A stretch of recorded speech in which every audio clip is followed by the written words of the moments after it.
신뢰와 응답이라는 제목으로 같이 하나님의 말씀을 나누겠습니다. 오늘 본문은 두 부분으로 나뉘어집니다. 이 두 가지는 다른 이야기 같지만 계속해서 연결되며 이어지는 이야기를 다루고 있습니다. 1절에서 7절까지의 내용은 쇠도끼를 빠뜨린 제자에 관한 이야기입니다. 1절에 제자들이 엘리사에게 우리가 거주하는 곳이 좁아지게 되었으니 2절에 요단으로 건너가서 거주할 처소를 세우자고 제안을 합니다. 이들은 3절에 엘리사도 함께 가자고 요청하고 엘리사도 그러하겠다라고 말을 합니다. 엘리사의 사역은 순회 사역이었습니다. 한 곳에 정착하거나 머물지 않고 여기저기를 돌아다니며 순회를 했어요.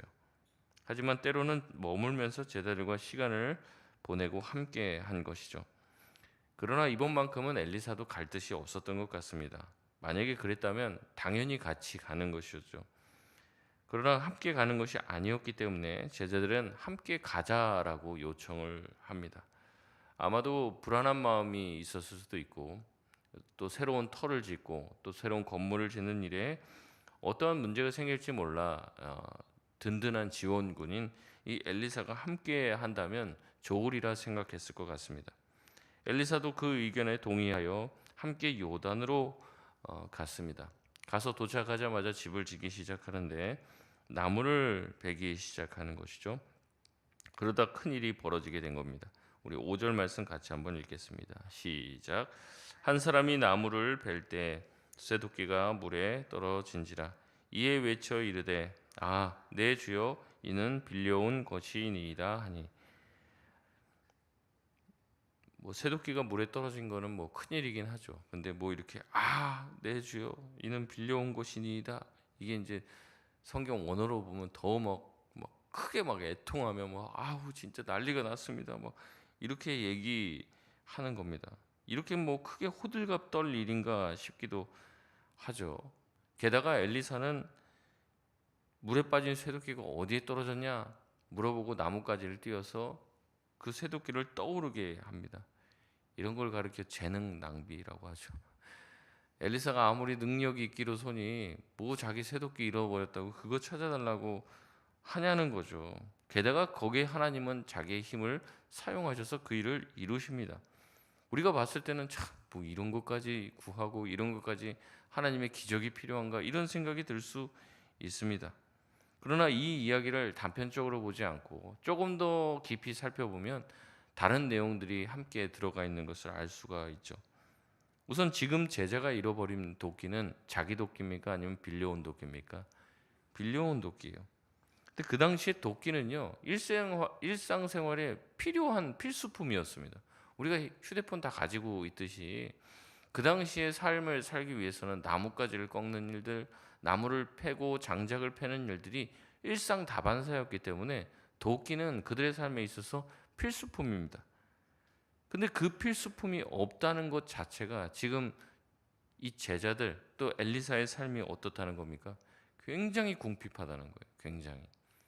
일상생활에 필요한 기본 가재도구도 갖춰지지 않은 상태에서 있는 거예요. 아마 빌려왔을 때 담보 잡힐 것도 없었을 겁니다. 그리고 그 당시에는 이렇게 이제 고가의 물건이 될 수 있죠. 그 물건을 빌렸다가 갚지 못하면 자기가 거기 가서 이제 노예 생활, 품삯을 살아야 됩니다. 그러니까 자기가 지금 하나님의 어떻게 보면 제자로 들어와서 제자 훈련도 받고 또 선지자로서의 준비 과정이 필요한데 지금 그것을 위해서 일하다가 지금 도끼를 잃어버리게 된 거예요. 아마 이 도끼를 빌릴 때도 간신히 빌렸을 겁니다. 우리가 이제 나름대로 이런 집을 건축해야 되는데 도끼가 없으니까 잠깐만 안 쓸 때 빌려달라. 그랬는데 이걸 잃어버리게 되니까 얼마나 애통했겠습니까? 이게 여러 가지가 다 있어요. 너무 힘들어서 결국 빌려왔는데 그걸 또 이제 잃어버리게 돼갖고 이제 서러운 거죠. 아니 하나님이 우리와 함께 하시고 이렇게 하면 우리의 필요도 채워주시고 이러지 이렇게 궁핍하게 살게 해서 되겠냐 이런 하나님에 대한 원망 섞인 마음 또 지금 자기 신세에 대한 한탄 여러 가지가 섞여 있는 것입니다. 여러분 이 본문 말씀 한 절을 통해서 우리는 뭘 알 수 있냐면 하나님의 일을 해야 한다는 것 또 주님의 말씀을 전하는 것은 그 당시에 뭐 지금도 그러겠지만 극심한 극빈층으로 몰리는 일이었다는 거죠. 또한 엘리사가 뭐 나하만 장군도 찾아오고 왕도 알아보고 이러니까 대단한 사람인 것처럼 보이지만 엘리사 또한 이 지역과 그 나라에서 얼마나 푸대접을 받고 있었는지가 드러나게 되는 것입니다. 이 정도로 못 살고 그러면 어때요? 도와줘야지 되는 거죠. 근데 엘리사가 하나님의 말씀을 전하고 하면서 어떤 특별한 왕이나 주변 백성으로부터 보조를 받지 못하고 있었던 것 같아요. 그러니까 이제 도끼 한 자루도 없는 것이죠. 그런데 상황은 어떻습니까? 선지 생도가 줄어들기는커녕 선지 생도가 늘어나고 있어서 머물 것이 적은 상황이었어요. 여러분 이것이 지금 굉장히 아이러니컬하죠. 선지 생도가 된다는 것은 성공을 보장하는 게 아니에요. 자기 인생이 더 궁핍으로 몰리는 것이고 더 어려워지는 거예요. 그러면 어떻게 보면 신학교 지망생들이 어떻게 돼야 돼요? 줄어들어야 되는 거죠. 근데 어떻게 해요? 지금 늘어나고 있다는 거예요.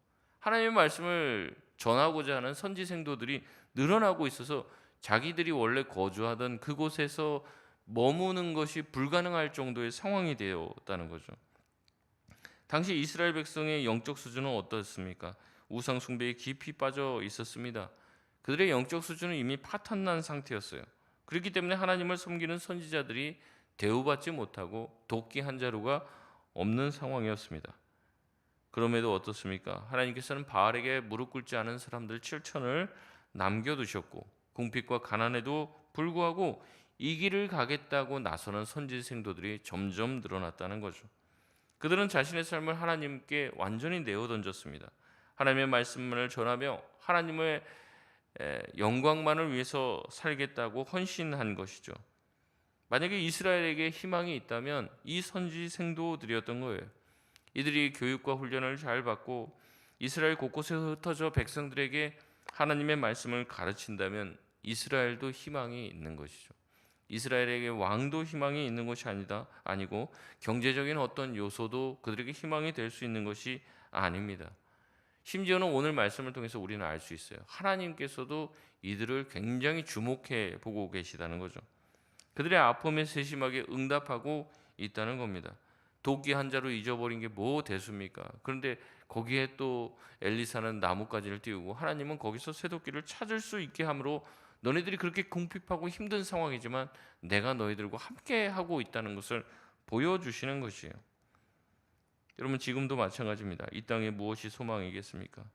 뭐 정치, 뭐 여러 가지 경제, 뭐 이런 기업이 우리나라에 있어서 희망이고 소망이다. 막 가슴 뿌듯해지고 여러분 그 모든 것은 또 세워졌다가 또 망하기도 하고 망했다가 또 세워지기도 합니다. 하나님께서 이 땅에 누구를 주목하고 있겠습니까? 하나님께 모든 것을 건 신자들이죠. 이 신자들이 늘어날 때, 이 신자들이 매일 기도할 때 하나님께서 그 신자들의 기도를 이 땅의 희망으로 삼으실 줄 믿습니다. 그래서 가짜 신자, 대충 적당히 예수 믿는 것, 이런 사람들은 별로 하나님께서 기대하지 않는 거예요. 우리가 매일 새벽에 기도할 때마다 기도합니다. 우리 교회가 정말 참된 예수님의 제자 공동체가 되게 해달라고. 여러분 한국교회 앞으로 어떻게 되겠습니까? 더 좋아지겠습니까? 한국 사회 어떨 것 같습니까? 더 좋아질까요? 모르겠습니다. 더 어려워질 거라는 전망들이 잇따릅니다. 어떤 교회가 살아남을까요? 어떤 교회를 하나님께서 이 땅의 희망으로 삼으시고 이 땅에 있는 하나님의 백성에게 말씀을 전하게 하실 걸까요? 여러분 진짜 교회밖에 없어요. 진짜 교회. 진짜 교회, 진짜 성도만 살아남을 것이에요. 여러분 코로나 기간에 어떻습니까? 많은 사람들이 떨어져 나갔죠. 그래서 왜 코로나 기간에 뭐 교회 문도 닫냐, 뭐 어쩐다, 뭐 별의별 소리가 다 있지만 연단의 시간들인 거죠. 그 연단의 불을 통과한 사람들은 뭐 코로나가 오든 코로나 뭐 하레비가 오든 뭐 교회를 한동안 나가든 못 나가든 무슨 상관입니까? 하나님을 믿고 신앙생활 하는 게 문제가 안 생겨요. 근데 어때요? 문제는 적당히 신앙생활 하는 사람들 이때 다 떨어져 나가는 거예요. 그러면 앞으로도 이와 같은 코로나와 같은 아니면 더 힘든 뭔가 이제 고난의 시간, 예수 믿는 것 자체가 굉장히 우리나라 사회에서 어려워지는 그런 상황이 온다면 어떻게 되겠습니까? 진짜 믿음과 신앙을 가진 사람들만 살아남게 되는 거예요. 적당히 세상과 하나님 사이에 양다리에 걸치고 그냥 매주일 그냥 교회만 나오는 것으로 그냥 신앙생활을 그냥 유지하고 연명하는 그런 종교인들은 버티지 못할 만한 때가 온다는 거죠. 그렇기 때문에 우리에게 기회가 주어질 때 어떻습니까? 제대로 신앙생활을 해야 돼요. 그러니까 편하게 신앙생활을 하는 게 아니라 내가 신앙생활을 하면 정말로 제대로 예수님을 믿고 제대로 하나님께 예배하며 살아가야겠다. 내가 정말 참된 예수님의 제자가 되어야겠다. 이 생각을 가지고 신앙생활을 하는 사람만 남는다는 거예요. 그런 사람들을 쓰시지 그냥 뭐 적당히 교회만 나오고 별로 하나님의 뜻과는 상관없이 나아가는 교회를 하나님이 쓰시겠냐는 거예요. 자기의 욕심만 채우고 인간의 어떤 말들만 난무하는 교회들 앞으로는 하나님께서 쓰시지 않는다는 겁니다. 하나님이 주목하지도 않는 거예요. 하나님이 주목하고 희망을 가지고 계신 교회는 정말로 주님의 뜻이 무엇인지 고민하고 그 뜻을 위해서 살아가는 교회가 될 줄 믿습니다. 그러니까 우리 모두가 다 하나님의 제자가 돼야 되는 거예요. 주님께서 기뻐하시는 예수 그리스도의 제자가 되고 주님의 뜻을 이루려고 하는 마음을 가지고 살아가야 될 때 주님께서 우리 나라의 희망으로 저와 여러분을 삼으실 줄 믿습니다. 두 번째 단락은 8절에서 14절까지입니다. 엘리사를 잡으러 오는 아람 왕에 대한 내용이죠. 8절에 아람 왕은 그의 신복들과 회의를 통해 어디 진을 치겠다고 결정을 합니다. 그런데 9절에 하나님의 사람 엘리사가 그것을 알고 이스라엘 왕에게 경고해서 늘 이스라엘 왕은 위기에서 벗어나는 거예요. 허탕친 일이 한두 번이 아니게 되자 아람 왕은 불안해집니다.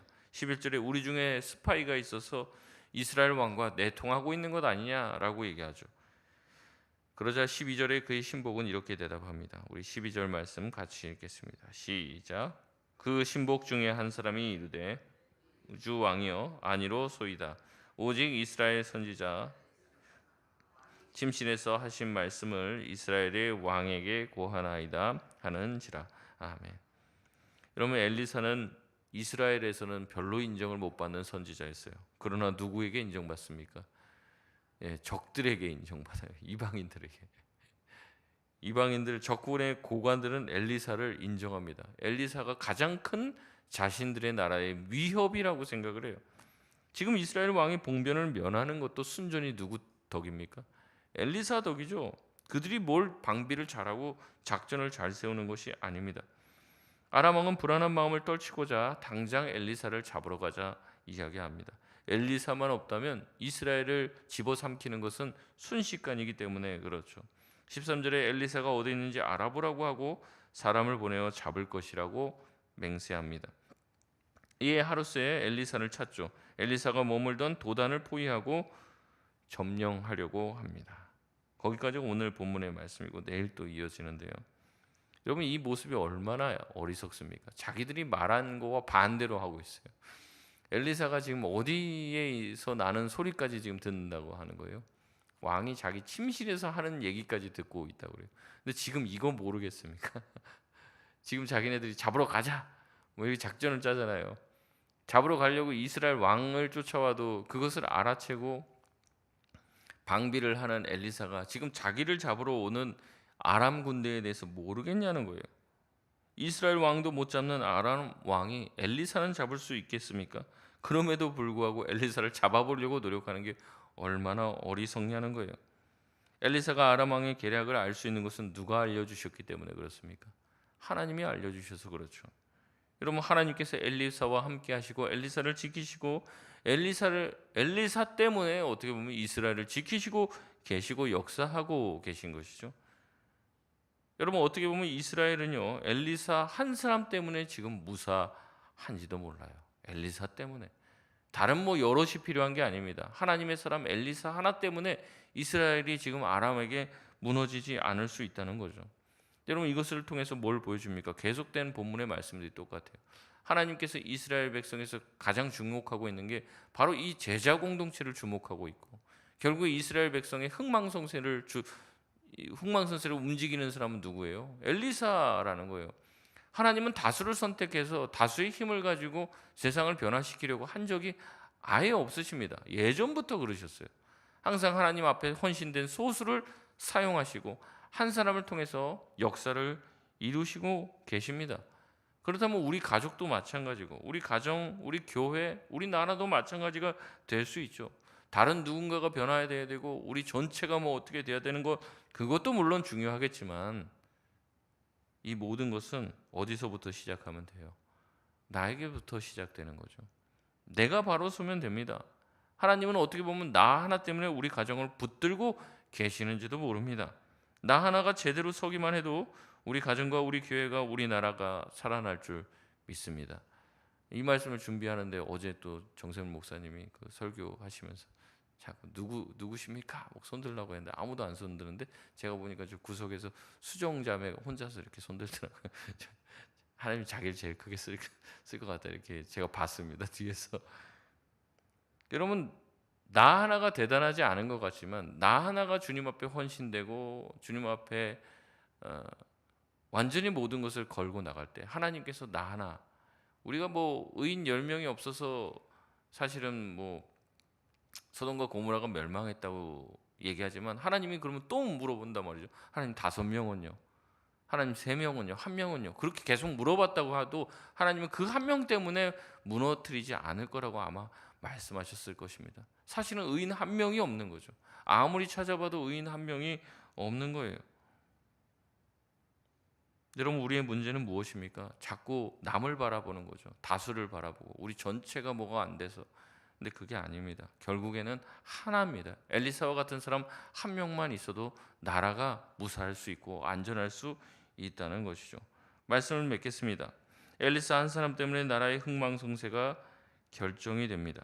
하나님의 사람 한 사람의 존재감이 하나님 보시기에는 그렇게 크다는 거예요. 그게 하나님은 하나님을 의지하는 자를 모른 채 하지 않으십니다. 그들의 기도를 들으시고 그들이 설령 정말 도끼를 빠뜨리는 것 같은 정말 일상의 뭐 작은 실수를 했을지라도 그것 또한 들어주시고 응답해 주실 정도로 그들에게 관심을 기울이고 계십니다. 여러분 이 사실을 기억하시길 바랍니다. 오늘부터라도 남이 아닌 나 자신이 하나님 앞에 바로 서게 하여 주시옵소서.